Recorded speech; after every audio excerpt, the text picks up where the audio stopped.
Jackie here from Manchester. Welcome to part 4 of the short course all about academic integrity.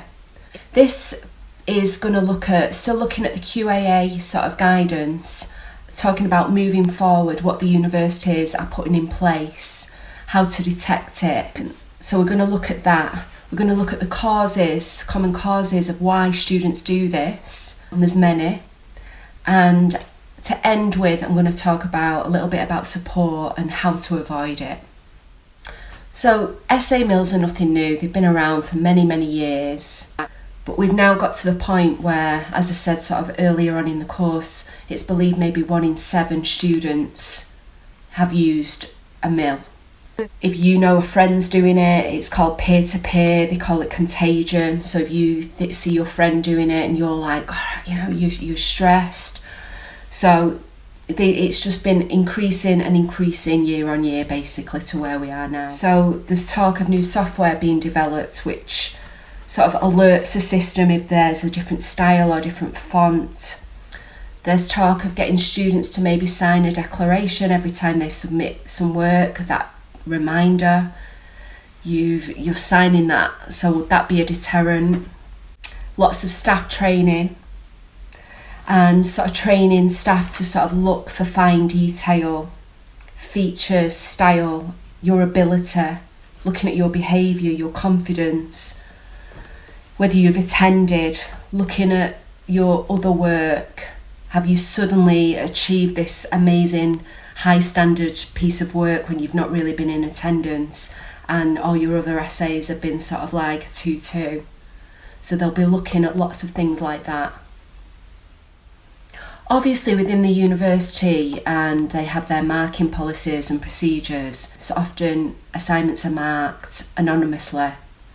But there's talk of, after the marking process is over, to have random samples put in place and for your work to be basically checked against previous work. And knowing sort of if you could be picked, could that be a deterrent? A lot of essay mills will offer a guarantee of 0 plagiarism, and that's quite actually unusual. If you put your essay through, turn it in, it'll quite often come back 15-18%, and you kind of get a chance sometimes to rework those sort of sections or whatever. So for an essay to be completely free, 0 plagiarism would be unusual. So that might actually be an abnormality that raises suspicion. There's also talk of sort of, as evidence, maybe if it is suspected, having to provide the metadata. If you don't know what metadata is, it's sort of like the fine detail. It's the stamp on your sort of computer, if you like. It's the document size. It's all about document creation, time stamped, file size, stuff like that. Quite often these essay mills will use references that are quite poor quality or obscure. So again, marking tutors are going to be looking at all of this going forward. There's talk of like lots of campaigns with the student union, the officers, getting peers involved. How would you feel basically? You're putting all your hard work in, your sort of pivot to sort of conversations, and you know this is going on. How do you feel about that? There's talk of like whistleblowing policies and procedures being put in place. Obviously there's risks with that, false accusations, it's a whole minefield on its own. That, as I mentioned a bit earlier, sort of this is a different level, and this needs to be reflected within the regulations. So a lot of universities are updating their regulations. There'll be stronger penalties. So all this sort of comes under sort of reducing the opportunities to cheat, basically. And there's lots of talk about changing assessments, just looking at it all again, basically.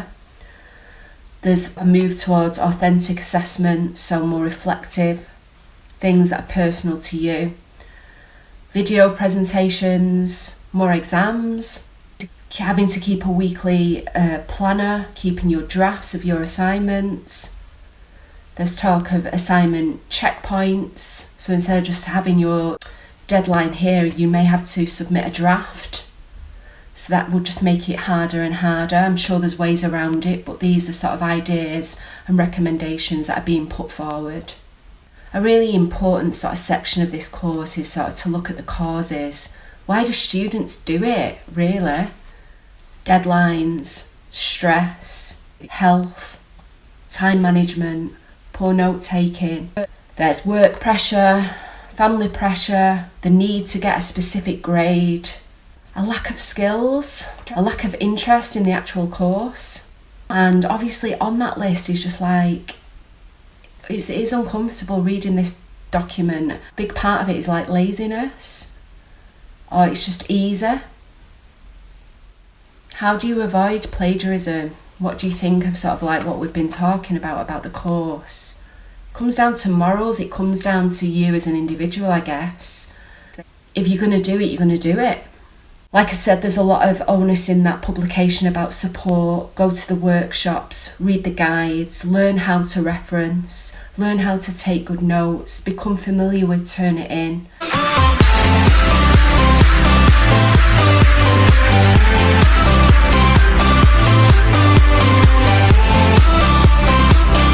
Just a big recap there, basically. The onus should be on support. The regulations should be readily available, transparent. You're going to get targeted by SA mills. I mean, the stats are just, it's absolutely rife. It's been growing year on year.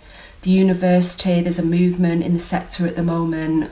They're putting in place these more detection. So they're taking on new staff, making new roles, academic integrity officers. So yeah, that's the end of the course. I hope you found it useful.